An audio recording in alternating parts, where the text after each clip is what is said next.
मीमांसा online academy पर आपका स्वागत है। अब आपके लिए हम लेकर आए हैं मेवाड़ राज्य का इतिहास। मेवाड़ राज्य गोहिल वंश या हम कह सकते हैं सिसोदिया वंश संसार का सबसे प्राचीन वंश। मेवाड़ का क्षेत्र भीलवाड़ा, उदयपुर, राजसमंद और चित्तौड़गढ़ का कहलाता था। महाभारत काल में मेवाड़ शिवी जनपद में आता था तथा इसकी राजधानी मध्यमिका थी। मेवाड़ क्षेत्र में मेव या मेड़ जाति की अधिकता होने के कारण इसका नाम मेदपाट पड़ा, जो प्रागवाट के नाम से भी प्रचलित रहा। मेवाड़ राज्य का अर्थ होता है मेड़ जाति द्वारा रक्षित प्रदेश। गोहिल वंश की उत्पत्ति की अगर बात करें तो अबुल फजल के अनुसार मेवाड़ के गोहिल ईरान के नौशे खान आदिल के संतान माने जाते हैं। कर्नल जेम्स टॉड के अनुसार मेवाड़ के गोहिल गुजरात के शासक शीलादित्य के वंशज हैं। मेवाड़ के शासकों को सूर्यवंशी कहा गया है। ये स्वयं को हिंदुआ सूरज कहते थे। सूर्यवंशी के प्रमाणों की अगर हम बात करें तो मेवाड़ के महाराणा हिंदुआ सूरज कहलाते थे। ये इसका पहला प्रमाण है। दूसरा प्रमाण, इनके झंडे में सूर्य का चित्रण मिलता है। बप्पा रावल के सोने के सिक्कों पर भी सूर्य का चित्रण मिलता है और महाराणा रायमल ने अपने लेख में सूर्यवंशी क्षत्रिय लिखवाया था। तो ये कुछ प्रमाण है जो इनके सूर्यवंशी होने का सिद्ध करते हैं। गोहिल वंश के कुल देवता की बात करें तो वो है एकलिंगनाथ। आराध्य देवता गढ़बोर के चार भुजानाथ। कुल देवी बाण माता चित्तौड़गढ़ और केलवाड़ा 2 जगह मंदिर हैं। आराध्य देवी की बात करें या इष्ट देवी, वो है चार भुजा माता जो कि हल्दी घाटी में स्थित है। राजधानियों की अगर बात करें तो पहली राजधानी इनकी नागदा थी जिसको बप्पा रावल ने बनाया था। दूसरी आहड़ अल्लट ने बनाया। तीसरी चित्तौड़ जैत्र सिंह ने बनाया। चौथी उदयपुर उदय सिंह ने बनाई। पांचवी गोगुंदा उदय सिंह। छठी कुंभलगढ़ महाराणा प्रताप। सातवीं चावंड महाराणा प्रताप।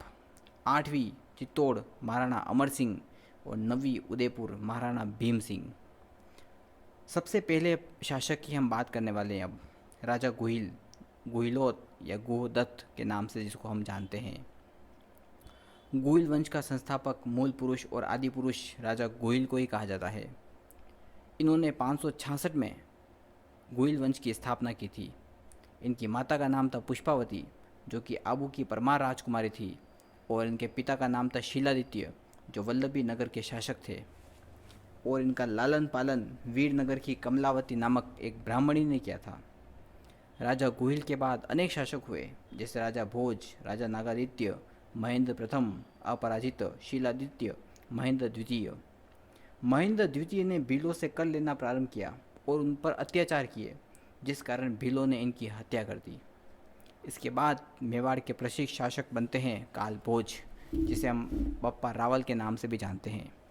734 से 753 तक मेवाड़ के प्रथम प्रतापी शासक माने जाते हैं। इनके पिता का नाम था महेंद्र द्वितीय। बचपन में यह हारित ऋषि की गाय चराते थे। इनकी उपाधि बप्पा रावल हारित ऋषि द्वारा ही प्रदान की गई थी। अरब आक्रमण जुनैद के नेतृत्व में इन्हीं के समय में हुआ था। इन्होंने 2 मंदिर बनवाए। एक मंदिर बनवाया एकलिंगनाथ जो कि कैलाशपुरी में है और दूसरा उसी के पास है सास बहू का मंदिर जिसे सहस्त्र बहू का मंदिर भी कहा जाता है। इन्होंने मेवाड़ की पहली राजधानी नागदा को बनाई। काल भोज ने 734 में चित्तौड़गढ़ दुर्ग पर आक्रमण करके मान मोरी को हराया और यह जानकारी हमें मान मोरी शिलालेख से ही प्राप्त होती है। मेवाड़ में सर्वप्रथम सोने के सिक्के काल भोज ने चलाए जिन पर सूर्य की आकृति बनी हुई थी। बप्पा रावल की मृत्यु नागदा में हुई और यहीं पर इनकी छतरी भी स्थित है जहां पर सरकार ने इनका पेनोरमा भी बनाया हुआ है। इसके बाद के शासक की बात करते हैं राजा अल्लट। इनकी उपाधि थी आलू रावल। सर्वप्रथम मेवाड़ में नौकरशाही का गठन राजा अल्लट ने किया था। आहड़ नगर बसाया तथा जगत अंबिका मंदिर का निर्माण अल्लट ने करवाया। हूण राजकुमारी हरिया देवी से विवाह किया जो राजस्थान का प्रथम अंतर्राष्ट्रीय विवाह माना जाता है। इसके बाद में शासक बने थे शेम सिंह जिन्होंने रावल की उपाधि धारण की थी। इनके 2 पुत्र थे, सावंत सिंह और कुमार सिंह। सामंत सिंह पर मालवा के शासक मुंज ने आक्रमण किया और अधिकार कर लिया, और कुमार सिंह पुनः उसको प्राप्त करता है और उसको हराता है और चित्तौड़ को पुनः जीतता है। इसके बाद के शासक है रावल जैत्र सिंह 1213 से 1253 तक। डॉक्टर दशरथ शर्मा इसे मेवाड़ का या चित्तौड़ का प्रथम विजेता मानते हैं और इसी के शासनकाल को मध्यकालीन मेवाड़ के इतिहास का स्वर्ण काल माना जाता है। ये कथन है डॉक्टर दशरथ शर्मा के। भूताला का युद्ध 1226 में हुआ था। यह इल्तुतमिश और जैत्र सिंह के बीच हुआ था, जिसमें इल्तुतमिश हार गया था और उसने हार कर गुस्से में आकर प्रायश्चित हम नहीं कह सकते, गुस्से में आकर उसने नागदा नगर को जला दिया और तब रावल जैत्र सिंह ने अपने राज्य की राजधानी चित्तौड़ को बनाई। गुस्से में आकर उसने नागदा नगर को जला दिया, तब रावल जैत्र सिंह ने राजधानी चित्तौड़ को बनाई। इसके बाद में बात करते हैं रावल रतन सिंह की, 1301 से लगाकर 1303 तक। इनका विवाह हुआ था सिंहल द्वीप की राजकुमारी पद्मावती के साथ। पद्मावती के पिता का नाम था गंधर्व सेन, पद्मावती के भाई का नाम था गोरा और इनके चाचा थे बादल। खिलजी ने चित्तौड़गढ़ दुर्ग पर आक्रमण किया था और उसने जीता था चित्तौड़ दुर्ग को 26 अगस्त 1303 को। चित्तौड़ जीतने के बाद खिलजी इसका नाम खिजराबाद कर देता है। खिज्र खां इस दुर्ग का किलेदार बनाया जाता है, जो कि उसका पुत्र था खिलजी का, और खिज्र खां बाद में इस दुर्ग का किलेदार जालोर के सोनगरा मालदेव सोनगरा को बना देता है, और मालदेव सोनगरा की मृत्यु के बाद बनवीर सोनगरा इसका किलेदार बनता है। मालदेव सोनगरा अपनी बड़ी बड़ी मूंछों के कारण मूंछाला मालदेव कहलाया था। हमीर बनवीर सोनगरा को मारकर चित्तौड़ विजय प्राप्त करता है। सर्वप्रथम हमीर ने राणा की उपाधि प्राप्त की थी। बहुत इंपॉर्टेंट प्रश्न है। अमीर खुसरो ने खजाइनुल उल फुतू में चित्तौड़ पर आक्रमण की जानकारी दी है। पद्मावत जो ग्रंथ है वो मलिक मोहम्मद जायसी ने लिखा था 1540 में, और अमीर खुसरो साक्ष्य का प्रमाण यहाँ पर नहीं देता है। पद्मावती के साक्ष्य का प्रमाण अमीर खुसरो नहीं देता है, वो आक्रमण की जानकारी जरूर देता है। इसके बाद के शासक थे राणा हमीर सिसोदिया, 1326 से लगाकर 1364 तक। सिसोदिया शाखा के संस्थापक थे। राणा की उपाधि धारण की। कुंभा ने राणा हमीर को वीर राजा और विषम घाटी पंचानन की उपाधि प्रदान की है। कुंभलगढ़ प्रशस्ति में विजय स्तंभ प्रशस्ति और रसिक प्रिया की टीका, तीनों में इसको राणा हमीर को वीर राजा और विषम घाटी पंचानन की उपमा दी गई है। Colonel James Tod Rana Hamir अपने समय के महान हिंदू शासक थे, ऐसा कर्नल जेम्स टोड मानते हैं। दिल्ली के सुल्तान मोहम्मद बिन तुगलक को हमीर ने हराया था, और राणा हमीर को इसी कारण मेवाड़ का उद्धारक कहा जाता है। इसके बाद के शासक की बात करते हैं राणा क्षेत्र सिंह, 1364 से लगाकर 1382 तक। अजमेर को जीतकर इन्होंने मेवाड़ में मिला दिया था। क्षेत्र सिंह ने भीलवाड़ा को भी जीत लिया था इन्होंने, और पहले राजा थे जिन्होंने हाड़ाओं को हरा दिया। 56 का मैदान जीता। कुल मिलाकर इन्होंने मेवाड़ का बहुत अधिक विस्तार किया था। मालवा के शासक दिलावर खां को मार दिया, और इसी कारण इन्हीं के शासनकाल में मेवाड़ मालवा संघर्ष का जो आरंभ हुआ। इनकी दासी से 2 पुत्र हुए थे, एक का नाम था चाचा, एक का नाम था मेरा। इसके बाद के शासक की बात करते हैं राणा लाखा, राणा लक्ष्य सिंह, 1382 से 1421 तक। राणा लक्ष्य सिंह के काल में ही जावर की खान खोजी गई थी, जिसमें से सीसा, जस्ता और चांदी निकली, जिससे मेवाड़ की अर्थव्यवस्था मजबूत हुई। पिछोला झील का निर्माण करवाया। कहा जाता है कि पिछोला झील का जो वास्तविक निर्माण है वो बिच्छूमार और चिड़ीमार नामक बंजरों ने करवाया था। नटनी का चबूतरा भी यही माना जाता है, जिसका वास्तविक नाम गलकी था। जगमहल, जग मंदिर हमें पिछोला झील में ही बने हुए दिखाई देते हैं। इनका विवाह हंसाबाई से हुआ था, जो कि मारवाड़ की राजकुमारी थी। राणा लाखा के पुत्र चुंडा सिसोदिया, जिसको मेवाड़ का भीष्म पितामह कहा जाता है, और दूसरा था राघव देव। मारवाड़ का शासक राव चुंडा व उसकी पत्नी किशोरी देवी के पुत्र का नाम था कान्हा। राव चुंडा का अन्य पुत्र रणमल व उसकी पुत्री थी हंसाबाई। मोकल लाखा और हंसाबाई का पुत्र कहलाया। इसके बाद के शासक बनते हैं राणा मोकल, 1421 से 1433 तक। इनका विवाह हुआ था आबू के परमार शासक की पुत्री सौभाग्य देवी से। त्रिभुवन नारायण मंदिर का पुनर्निर्माण करवाकर मोकल ने इसका नाम समिधेश्वर या मोकल मंदिर रखा था। मोकल के दरबार में दरबारी विद्वानों की बात करें, योगेश्वर भट्ट और विष्णु भट्ट थे। दरबारी शिल्पी थे फना, मना और पना। झीलवाड़ा अभियान, इस अभियान में ही राणा मोकल की हत्या कर दी जाती है। चाचा मेहरा मेहपा पवान ने मिलकर मोकल की हत्या करते हैं। कुंभा भी उस समय इसी स्थान पर था, पर वो भागकर मेवाड़ आ जाते हैं और फिर हंसाबाई कुंभा की रक्षा के लिए अपने भाई रणमल को मारवाड़ से बुला लेती है। वो रणमल आकर मेवाड़ में चाचा और मेरा का वध करता है। इसके बाद में इसके शासक बनते हैं महान महाराणा कुंभा, 1433 से लगाकर 1468 तक। राणा कुंभा की उपाधियों की बात करें तो कुंभलगढ़ प्रशस्ति, विजय स्तंभ प्रशस्ति, अभिनव भट्टाचार्य, संगीत प्रेमी होने के कारण कुल मिलाकर जो इनकी उपाधियां हैं वो हमें कुंभलगढ़ प्रशस्ति में और विजय स्तंभ प्रशस्ति में मिलती है।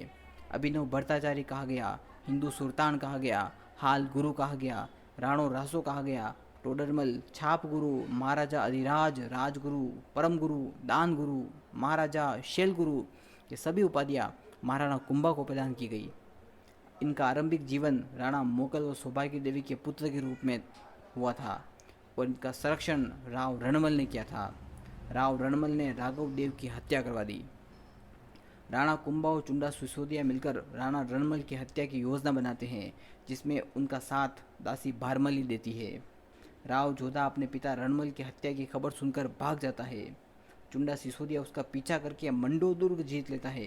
कुछ समय पश्चात वह मंडो दुर्ग आहाला हिंडोला को किलेदार बनाकर पुनः मेवाड़ चला जाता है। 15 वर्षों के बाद राव जोधा काहुनी से लौटकर आहाला हिंडोला को मारकर फिर वहाँ का राजा बनता है। तो कुल मिलाकर 15 सालों तक राव जोधा जो था वो घूमता रहा, इधर उधर भटकता रहा। मेवाड़ और मारवाड़ की संधि आवल बावल की संधि कहलाती है। इस संधि का केंद्र सोजत को बनाया गया तथा जोधा ने अपनी पुत्री का विवाह रायमल के साथ किया था, इस संधि के अनुसार ही। राणा कुंभा के सैनिक अभियानों की बात करें तो सबसे पहले आबू विजय, नाहर सिंह डोडिया को सेनापति बनाकर भेजा था और इसी समय अचलगढ़ तथा बसंतगढ़ दुर्ग का निर्माण करवाया। इसके बाद आबू विजय महाराणा कुंभा का प्रथम सैनिक अभियान था, जिसमें आबू के शासक शेषमल को इन्होंने पराजित किया था। उसके बाद बात करते हैं नागौर अभियान। महाराणा कुंभा और नागौर, शम्स खां को नागौर का शासक इन्होंने शर्तों के आधार पर बनाया, पर शम्स खां ने शर्तें तोड़ दी, जिस कारण कुंभा ने नागौर पर आक्रमण किया और वहीं से शम्स खां भागता हुआ गुजरात चला गया। उसके बाद आक्रमण की बात करें, कुंभा और गुजरात का आक्रमण, गुजरात विजय। कुतुबुद्दीन खां और शम्स खां ने संयुक्त आक्रमण किया, जिसमें कुंभा ने शम्स खां की हत्या कर दी और कुतुबुद्दीन पुनः गुजरात भाग गया। उसके बाद मांडू विजय की बात करते हैं। महमूद खिलजी प्रथम ने 5 बार आक्रमण किया तथा सब में उसको कुंभा ने हरा दिया। इससे 1437 में सारंगपुर का युद्ध हुआ और कुंभा ने महमूद खिलजी प्रथम को बंदी बनाकर 6 माह तक अपने पास रखा, फिर उसको रिहा कर दिया।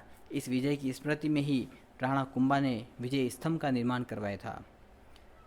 गुजरात और मांडू और इनके सामने थे कुंभा। कुतुबुद्दीन खां और महमूद खिलजी प्रथम दोनों ने मिलकर चंपानेर की संधि 1456 में की, जिसका उद्देश्य था कुंभा को किसी तरह हरा देना। दोनों ने मिलकर मेवाड़ पर आक्रमण किया, पर दोनों को कुंभा ने हरा दिया और इस विजय के उपरांत कुंभा ने बदनौर में कुशाल माता का मंदिर बनवाया। महाराणा कुंभा की अगर स्थापत्य कला की बात करें तो वीर विनोद ग्रंथ के अनुसार मेवाड़ के 84 दुर्गों में से 32 दुर्गों का निर्माण महाराणा कुंभा ने करवाया। चित्तौड़गढ़ दुर्ग का आधुनिक निर्माता महाराणा कुंभा को ही कहा जाता है। विराटनगर बेराट दुर्ग का निर्माण भीलवाड़ा में करवाया, वो भी महाराणा कुंभा ने करवाया। भौमट दुर्ग का निर्माण उदयपुर में करवाया। कुंभलगढ़ दुर्ग का निर्माण करवाया। अचलगढ़ दुर्ग का निर्माण करवाया। बसंतगढ़ या बसंती दुर्ग का निर्माण भी महाराणा कुंभा ने ही करवाया था। सारंगपुर विजय के बाद जो विजय स्तंभ बनाया उसकी कुछ विशेषताएं। 9 मंजिला है यह। इसके अन्य नाम की बात करें विजय स्तंभ के तो वह है कीर्ति स्तंभ, विष्णु स्तंभ, विक्ट्री टावर, मूर्तियों का अजायबघर, भारतीय मूर्तिकला का विश्वकोश। पहली इमारत है यह, जिस पर 1949 में भारत सरकार के द्वारा टिकट लगाया गया। इसकी चौड़ाई है 24 फीट और ऊंचाई है 120 फीट। 9वीं मंजिल पर बिजली गिरी थी, तब इसको स्वरूप सिंह ने पुनः इसका निर्माण करवाया। विजय स्तंभ प्रशस्ति भी इसी पर लिखी हुई है, जिस पर मेवाड़ राज्य का इतिहास लिखा गया है। इसी विजय स्तंभ प्रशस्ति को अत्रि भट्ट ने लिखा था और जिसे पूरा करने का कार्य उनके पुत्र महेश भट्ट ने किया था। विजय स्तंभ के वास्तुकार की बात करें तो 1440 से लगाकर 1448 तक नेता जेता नापा पोमा पुंजा ने इसको बनाया था। तीसरी मंजिल पर 9 बार अरबी भाषा में अल्लाह लिखा हुआ है। कुंभा के काल में ही इनके मंत्री धर्णक शाह ने शिल्पी देपाक से रणकपुर जैन मंदिर चौमुखा मंदिर बनवाया। कुशाल माता का मंदिर बदनौर भीलवाड़ा में राणा कुंभा के काल में ही बना था। अब इनके साहित्य प्रेम की बात करें, कुंभा के साहित्य प्रेम की बात अगर, तो इनके संगीत गुरु का नाम था सारंग व्यास, चित्रकला गुरु का नाम था जैनाचार्य हीरानंद, दरबारी विद्वान थे कान व्यास, अत्रि भट्ट, महेश भट्ट, जयचंद सूरी, सुंदर सूरी, मंडन, सोमदेव, सोम सूरी। कान व्यास का ग्रंथ है एकलिंग महात्म्य। कहा जाता है इसके 2 भाग हैं। पहले भाग की रचना कान व्यास ने की थी और दूसरे भाग की रचना राणा कुंभा ने की थी। कुंभा ने 2 टीकाएं लिखी, जयदेव की गीत गोविंद पर रसिक प्रिया की टीका लिखी और चंडी शतक पर टीका लिखी। कुंभा ने काम शास्त्र पर कामराज रति सार नामक ग्रंथ लिखा। संगीत शास्त्र की अगर बात करें तो कुंभा के कुछ ग्रंथ बहुत ही प्रसिद्ध है, जैसे संगीत राज सर्वश्रेष्ठ ग्रंथ है जिसके 5 भाग है, संगीत मीमांसा, संगीत रत्नाकर, सूढ़ प्रबंध। संगीत राज ग्रंथ की अगर बात करें तो इसके 5 भाग हैं, पाठ्य रत्न कोश, नृत्य रत्न कोश, गीत रत्न कोश, वाद्य रत्न कोश और रस रत्न कोश। मंडन की अगर प्रमुख ग्रंथों की बात करें तो राजवल्लभ, रूप मंडन, कोदंड मंडन, वेद मंडन, शगुन मंडन, प्रसाद मंडन, वास्तु सार और वास्तु मंडन। कुंभा जो थे वो वीणा वादक शासक भी थे। जावर के शिलालेख में कुंभा की पुत्री रमाबाई को वागीश्वरी की उपाधि प्रदान की गई है। मंडन के भाई का नाम नापा और उसका पुत्र का नाम था गोविंद। कुंभा को अंतिम समय में उन्माद नाम का रोग हो गया था। इसको मामा देव के कुंड में बांधकर रखा जाता था। उदा ने यहीं पर कुंभा की हत्या कर दी, इसलिए उदा को मेवाड़ का पित्त हंता कहते हैं। कुंभा की छतरी मामा देव के कुंड के पास बनी हुई है। सन 1468 से 1471 तक मेवाड़ का शासक उदा रहता है, परंतु बिजली गिरने से उदा की मृत्यु हो जाती है। इसके बाद के शासक की बात करते हैं महाराणा रायमल। महाराणा रायमल 1471 से लगाकर 1509 तक एकलिंगनाथ के मंदिर का पुनः निर्माण महाराणा रायमल ने करवाया था। बहुत ही इंपॉर्टेंट बात है। इनकी पत्नी का नाम था श्रृंगार देवी। 4 पुत्र हुए थे इनके और एक पुत्री थी आनंदी बाई। आनंदी बाई का विवाह इन्होंने सिरोही के शासक जगमाल देवड़ा के साथ में करवाया था। पृथ्वीराज सिसोदिया, जय सिंह, जयदेव और सांगा यानी संग्राम सिंह। पृथ्वीराज की पत्नी का नाम था ताराबाई। इसकी स्मृति में ही अजमेर दुर्ग का नाम तारागढ़ रखा गया था और चारों ओर इसका परकोटा बनाया था। किसने बनाया था? पृथ्वीराज सिसोदिया ने। और इसी पृथ्वीराज सिसोदिया को तेज धावक होने के कारण उड़ना राजकुमार कहते थे। जगमाल देवड़ा ने पृथ्वीराज सिसोदिया को जहर देकर मार दिया। इस कारण से उड़ना राजकुमार की छतरी 12 खंभों की बनी हुई है, जो कि कुंभलगढ़ दुर्ग के पास ही है। इसके बाद के शासक बनते हैं महाराणा सांगा संग्राम सिंह 1509 से 1528 तक। जन्म हुआ था इनका राणा सांगा का 12 अप्रैल 1482 कुंभलगढ़ में। वहीं पर जन्म हुआ जहां पर महाराणा प्रताप का हुआ था, यानी कटारगढ़। राज्याभिषेक हुआ था 15 मई को चित्तौड़गढ़ दुर्ग में। आश्रयदाता का नाम था करमचंद पंवार, जो कि अजमेर के थे। वो शासक बनते ही राणा सांगा ने इनको रावल की उपाधि प्रदान की। जेम्स टॉड ने राणा सांगा को सैनिक भग्नावेश की संज्ञा दी है। सभी इतिहासकार सांगा को हिंदू पद की उपाधि देते हैं। खातौली का युद्ध 1517 में लड़ा राणा सांगा और इब्राहिम लोदी के बीच में। बाड़ी का युद्ध, जिसे धौलपुर का युद्ध भी कहा जाता है, 1518 में लड़ा इब्राहिम लोदी के साथ। इब्राहिम लोदी इसमें खुद नहीं आया था। इसने अपने 2 सेनापति भेजे थे, मियाँ माखन और हुसैन। दोनों को ही इसने हरा दिया था राणा सांगा ने। खातौली के युद्ध में ही राणा सांगा का पुत्र भोजराज घायल हुआ था तथा बाद में इसकी मृत्यु हुई थी। ये बात आप ध्यान रखिएगा, उसी समय नहीं मरा था वो, बाद में मृत्यु हुई थी। खानवा का युद्ध बहुत ही फेमस, इसकी बात करते हैं। 17 मार्च 1527 गंभीरी नदी के किनारे हुआ था भरतपुर में। उस समय इसके साथ में कौन कौन थे? राणा सांगा के साथ आमेर से थे पृथ्वीराज कछवाहा जो कि शहीद हो गए, मेड़ता से रतन सिंह शहीद, गजनेर अशोक परमार, मारवाड़ मालदेव आया था 4,000 की सेना लेकर, वागड़ से महारावल उदय सिंह शहीद हो गए, चंदेरी से मेदिनी राय, जाला अज्जा ने सांगा का राज मुकुट लिया था और वो वहाँ पर शहीद हुए थे। हार के प्रमुख कारणों की अगर बात करें खानवा के युद्ध में, तो बाबर का तोपखाना, बाबर का तीरंदाज जिसको बाबर ने जीत का श्रेय दिया है, तुलुगमा पद्धति, तोपची मुस्तफ़ा और रूमी खां थे बाबर के पास, और सांगा की तरफ जो पहले थे सल्लदी तंवर, उनके विश्वासघात के कारण भी सांगा हारे थे। तो इसके बाद युद्ध के बाद जब मूर्छित हो गए थे, तब उनको मालदेव सांगा को बसवा लेकर आ गए थे। सांगा फिर रणथंभौर चले जाते हैं, वहीं से वे हाड़ी रानी कर्मावती को रणथंभौर दुर्ग देते हैं। इसके बाद फिर बात करते हैं, बाबर फिर मेदिनी राय चंदेरी पर आक्रमण करना चाहता था। तब जनवरी 1528 में राणा सांगा अपनी सेना लेकर निकलते हैं। तब कालपी मध्य प्रदेश में इन्हीं के जो लोग होते हैं वो इनको जहर दे देते हैं और 30 जनवरी को सांगा की मृत्यु हो जाती है। सांगा का अंतिम संस्कार मांडलगढ़ भीलवाड़ा में किया गया, जहाँ पर इनकी 32 खंभों की छतरी बनी हुई है। इसके बाद बात करते हैं महाराणा रतन सिंह 1528 से 1531 तक। रतन सिंह को कर्मावती के भाई सुरजन सिंह हाड़ा ने शिकार के लिए ले जाते समय इसको मार डाला था।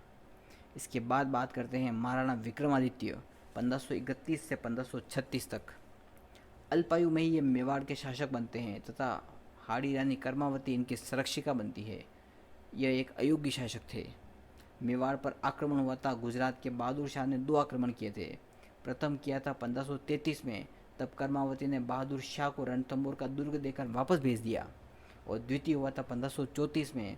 कर्मावती ने हुमायूं से सहायता मांगी, तब अपने दोनों पुत्रों को बूंदी भेज दिया, अपने ननिहाल भेज दिया, और बाघ सिंह के साथ कर्मावती ने साका किया था। कालिंजर अभियान जीतने के बाद हुमायूं गुजरात पर आक्रमण करता है, जिस कारण बहादुर शाह पुनः गुजरात निकल जाता है। तब पीछे से मेवाड़ी सरदार चित्तौड़ को कब्जे में करके विक्रमादित्य को पुनः राजा बनाते हैं, और इसका विरोध बनवीर करता है। बनवीर रायमल के पुत्र उड़ना राजकुमार पृथ्वीराज सिसोदिया और दासी अनुरस का पुत्र था। बनवीर ने 1536 में विक्रमादित्य की हत्या कर दी, और पन्नाधाई ने उदय सिंह को बचाया और कुंभलगढ़ दुर्ग में पहुंचा दिया, और आशा देवपुरा ने उदय सिंह को बचाया था।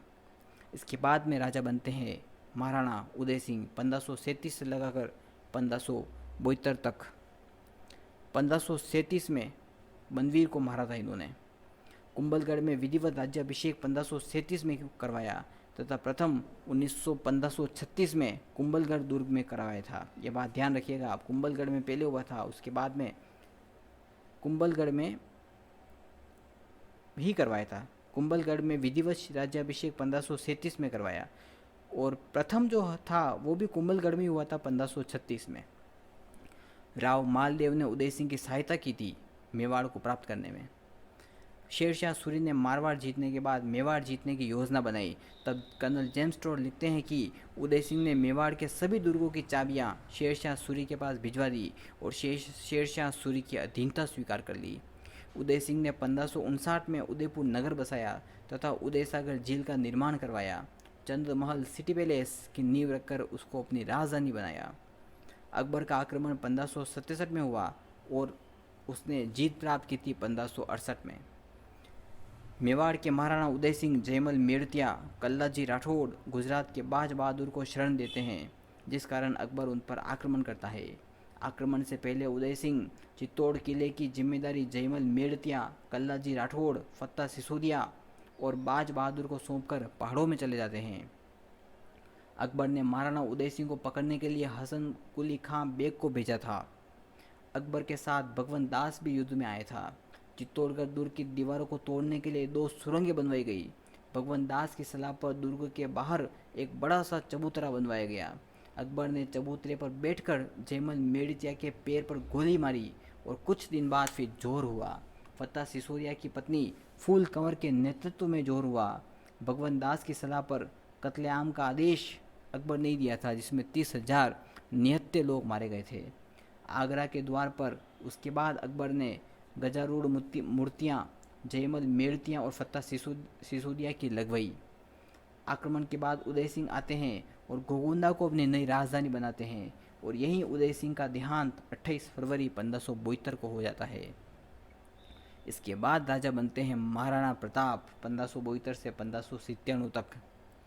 जन्म हुआ था 9 मई 1540 ज्येष्ठ शुक्ल तृतीया को कुंभलगढ़ दुर्ग के भीतर कटारगढ़ के बादल महल में स्थित जूनी कचहरी में जिनका जन्म होता है। बचपन का नाम था कुका। उदय सिंह की दो रानियां थी, धी रानी भटियाणी जिसका पुत्र था जगमाल और जयवंताबाई जो कि महाराणा प्रताप और शक्ति सिंह की माता थी। गोगुंदा में अखीरा सोनगरा ने प्रताप का राज तिलक करवाया तथा कृष्णदास चुंडावत ने तलवार बांधी थी। रामरख पंवार ने राजमुकुट जगमाल से लेकर प्रताप को पहनाया। यह राज्याभिषेक 1 मार्च 1572 को होता है। इस घटना से नाराज होकर जगमाल अकबर की सेवा में चला गया था। प्रताप का विधिवत राज्याभिषेक कुंभलगढ़ दुर्ग में हुआ था। इनका विवाह रामरख पंवार की पुत्री अजबदे के साथ हुआ था और इन्हीं से युवराज अमर सिंह का जन्म हुआ। प्रताप की प्रारंभिक राजधानी कुंभलगढ़ थी और दूसरी राजधानी बनी थी चावंड। अकबर ने 4 व्यक्तियों का शिष्टमंडल भेजा था, जिसमें प्रथम थे जलाल खां कोरची 1572, मिर्जा राजा मान सिंह 1573, राजा भगवंत दास 1573 और टोडरमल 1573। जगमाल की मृत्यु सुल्तान देवड़ा के विरुद्ध 1583 में दत्ताने के युद्ध में हो जाती है। प्रताप के विधिवत राज्याभिषेक यानी कुंभलगढ़ में मारवाड़ के चंद्रसेन भी आए थे। हल्दीघाटी का युद्ध की बात करें तो 21 जून इसकी तारीख गोपीनाथ शर्मा मानते हैं, जबकि 18 जून 1576 सभी इतिहासकार मानते हैं। स्थान था रखमनोर, राजसमंद, बनास नदी के किनारे। रक्त तलई यह बनास नदी का कांटेदार मार्ग माना जाता है। मेवाड़ की थर्मोपोली इस युद्ध को कर्नल जेम्स टोड ने कहा था। गोगुंदा का युद्ध बदायूनी ने कहा था। खमनोर का युद्ध अबुल फजल ने कहा था। मुंतखाब उप तारीख बदायूनी की पुस्तक है जिसमें हल्दीघाटी के युद्ध का प्रत्यक्ष वर्णन मिलता है। अब बात करते हैं दोनों पक्षों की। अकबर ने युद्ध की रूपरेखा अजमेर दुर्ग में बनवाई और प्रताप ने कुंभलगढ़ दुर्ग में युद्ध की रूपरेखा बनाई। अकबर का उद्देश्य था प्रताप को बंदी बनाना और अकबर के सेनापति का नाम था मिर्जा राजा मान सिंह। इसका कमांडर था आसफ खां, हाथी था मर्दाना और सेना थी 3,20,000। मान सिंह ने मांडलगढ़ दुर्ग में अपना प्रथम शिविर 21 दिन तक डाला था और यहीं पर इसने मुगल सेना को पहाड़ी प्रशिक्षण दिया था। युद्ध से पूर्व अंतिम शिविर मोलेला गांव में लगाया गया था। अब बात करते हैं महाराणा प्रताप की ओर से। महाराणा प्रताप ने कुंभलगढ़ दुर्ग में युद्ध की रूपरेखा बनाई। सेनापति थे हाकिम खां सूरी, कमांडर भील सेनापति पूंजा, डोलान का मुखिया स्वयं थे प्रताप। उद्देश्य था मुगल सेना को परास्त करना। हाथी था राम प्रसाद और लूणा। सेना थी 80,000। शिविर लोसिंग गांव में। प्रताप के सहायक थे राम सिंह तंवर, झाला बीदा, अखेरा सोनगरा, कृष्णदास चुंडावत, रामरख पंवार इनके साथ थे। युद्ध के बाद क्या होता है? युद्ध के बाद मान सिंह गोगुंदा जाकर वहाँ अधिकार कर लेता है। मुगल सेना कुंभलगढ़ दुर्ग पर असफल आक्रमण करती है और फिर मुगल सेना आगरा चली जाती है। प्रताप क्या करते हैं युद्ध के बाद? प्रताप कोलियारी गांव जाकर सैनिकों का इलाज करवाते हैं, फिर कुंभलगढ़ दुर्ग में चले जाते हैं। इसके बाद बात करते हैं अकबर की ओर से भेजे गए सैनिक अभियान। प्रथम अभियान भेजा था उसका नाम था हल्दीघाटी युद्ध। दूसरा अभियान मिर्जा राजा मान सिंह भगवंत दास कुतुबुद्दीन ने 13 अक्टूबर 1576 को भेजा। इन्होंने गोगुंदा पर आक्रमण किया और कुछ दिन बाद अकबर खुद आया और उसने मुजाहिद बेग को गोगुंदा का सूबेदार बनाया। फिर सभी आगरा चले गए। मेवाड़ी सेना ने मुजाहिद बेग खां को मार दिया और गोगुंदा पर अधिकार कर लिया। तीसरा अभियान शाहबाज खां ने 3 बार आक्रमण किया था। पहला 15 अक्टूबर 1577, दूसरा 15 दिसंबर 1578, तीसरा 15 नवंबर 1579। तीनों ही बार उसको सफलता नहीं मिली। चौथा अभियान अब्दुल रहीम खान ने खाना पर आक्रमण किया था 1580 में। ये अपना शिविर शेरपुर गांव में लगाते हैं, पर प्रताप की दरियादिली देखकर ये पुनः आगरा लौट जाते हैं। फिर बात आती है दिवेर का युद्ध, देबारी दर्रे का युद्ध। अक्टूबर 1582 में इसको मेवाड़ का मैराथन कर्नल जेम्स टोड ने कहा था।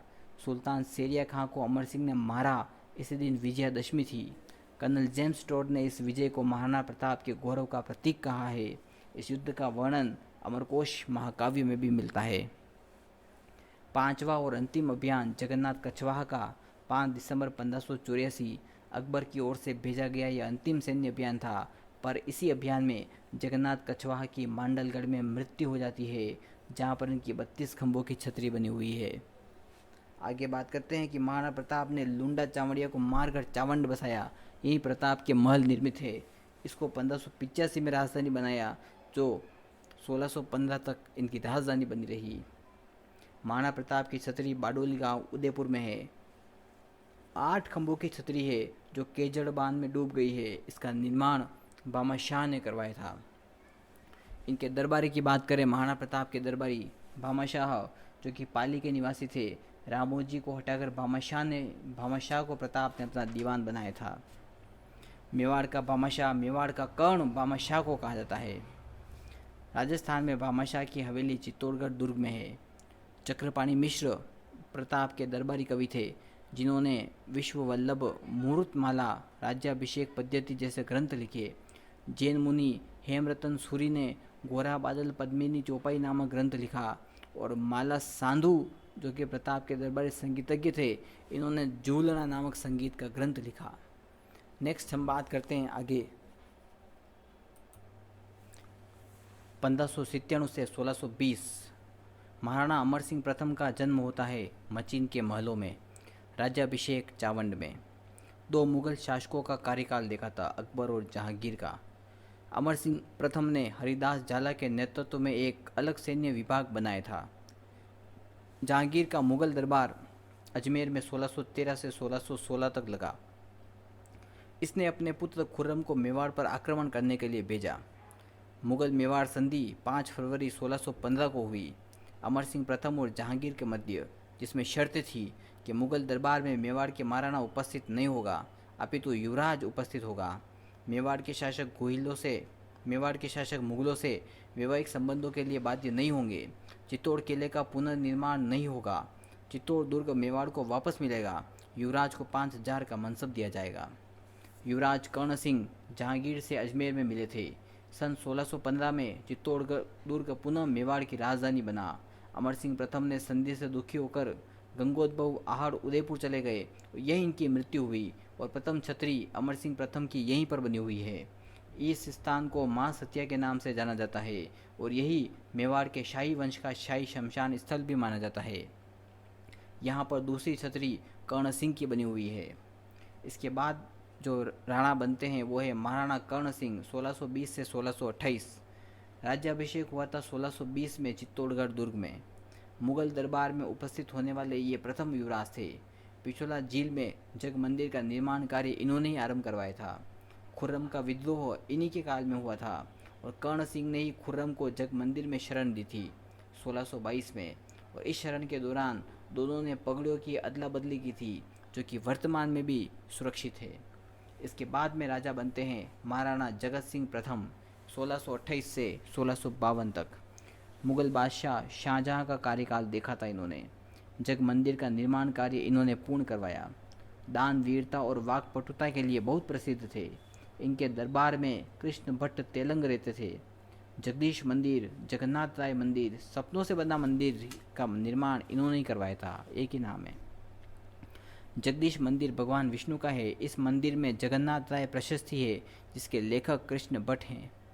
धाई मां नौजूबाई के लिए इन्होंने धाई मंदिर का निर्माण भी जगदीश मंदिर के पास में ही करवाया था। इसके बाद शासक की बात करते हैं महाराणा राज सिंह 1652 से 1680 तक। इनकी उपाधि थी विजय कटकातु। तुलादान पद्धति इन्होंने ही प्रारंभ की थी राज सिंह ने। टीका दौड़ का आरंभ महाराणा राज सिंह ने किया था। इसमें क्या होता था कि ये राज तिलक से पहले शिकार करने जाते थे और आसपास के क्षेत्र को इन्होंने जीता था। मुगल बादशाह शाहजहां और औरंगजेब का कार्यकाल देखा। उत्तराधिकारी के युद्ध में राज सिंह ने औरंगजेब का साथ दिया। आरंभ में राज सिंह और औरंगजेब मित्र थे, परंतु बाद में कुछ मतभेद हो गए। वो मतभेद किस कारण हुए? पहला, नाथद्वारा की स्थापना। 1571 में इन्होंने नाथद्वारा की स्थापना की, जो कि पूरे भारत में वल्लभ संप्रदाय की प्रमुख पीठ मानी जाती है। जजिया कर का विरोध किया। गैर मुसलमानों से लगने वाला कर था, जिसका 1669 में औरंगजेब ने इसे पुनः लगा दिया था, जिसका विरोध राज सिंह ने किया था। महाराजा अजीत सिंह और वीर दुर्गादास को शरण राज सिंह ने दी थी। राज सिंह ने दुर्गादास राठौड़ को शरण देकर केलवा की जागीर प्रदान की। अकबर द्वितीय का विद्रोह भी राज सिंह के समय हुआ। चारुमती से विवाह औरंगजेब करना चाहता था, पर विवाह किया राज सिंह ने, जो कि किशनगढ़ की राजकुमारी थी, रूप सिंह की पुत्री थी।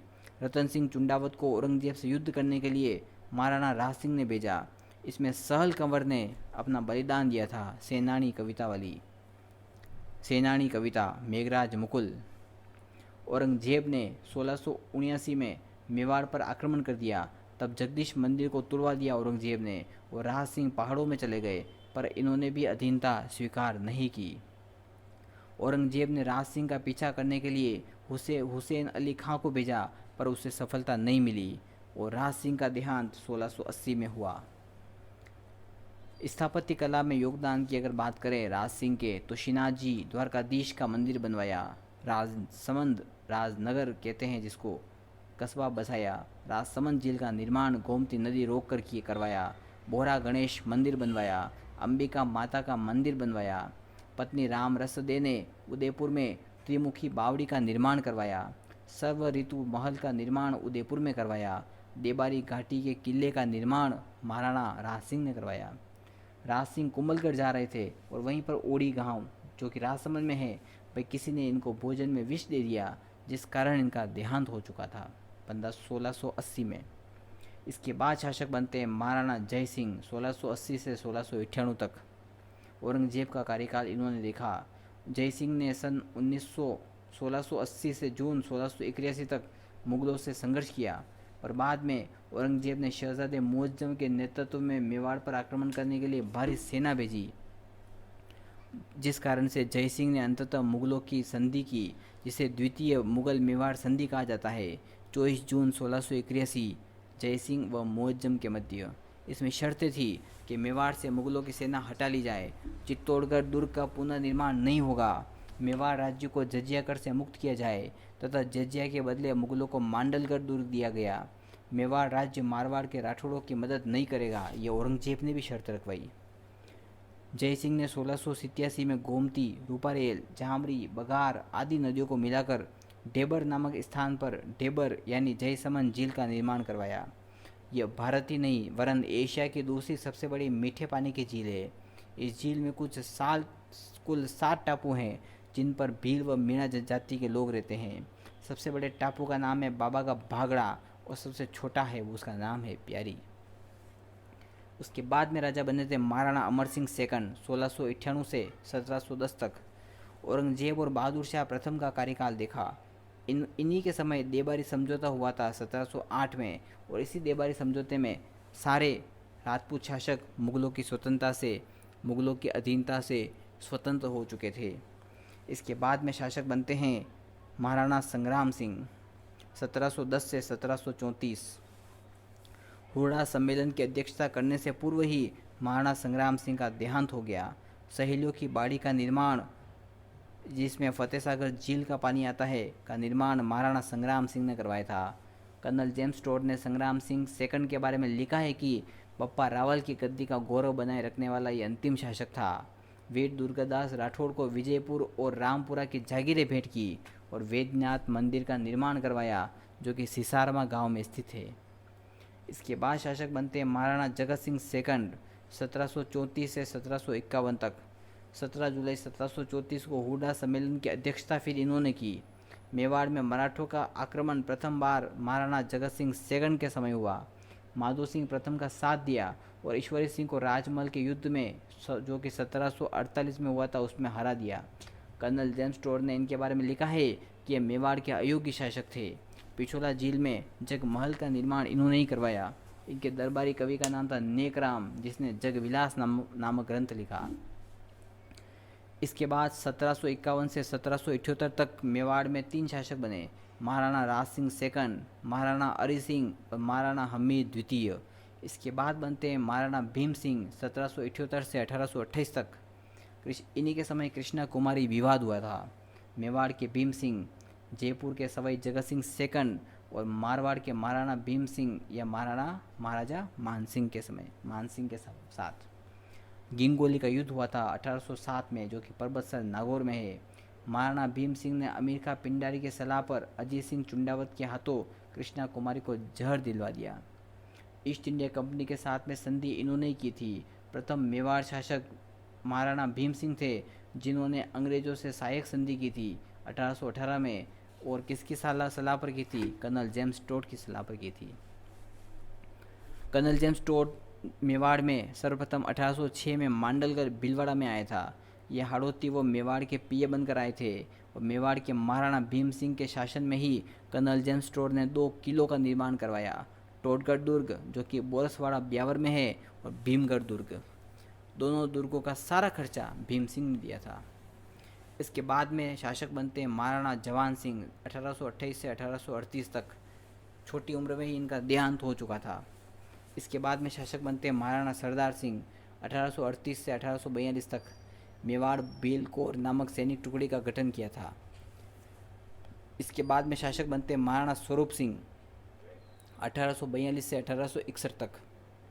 1857 की क्रांति इनके शासनकाल में हुई थी, और इन्होंने अंग्रेजों का साथ दिया था। मेवाड़ में स्वरूपशाही सिक्कों का प्रचलन करवाया। दोस्ती लंदन और चित्रकूट बनावट वाले सिक्के स्वरूप सिंह के समय चले। 1853 में मेवाड़ भील कोर के कमांडर जेसी ब्रुक ने मेवाड़ में डाकन प्रथा पर रोक लगाई। 1844 में कन्या वध तथा और 1861 में सती प्रथा पर रोक लगाई गई।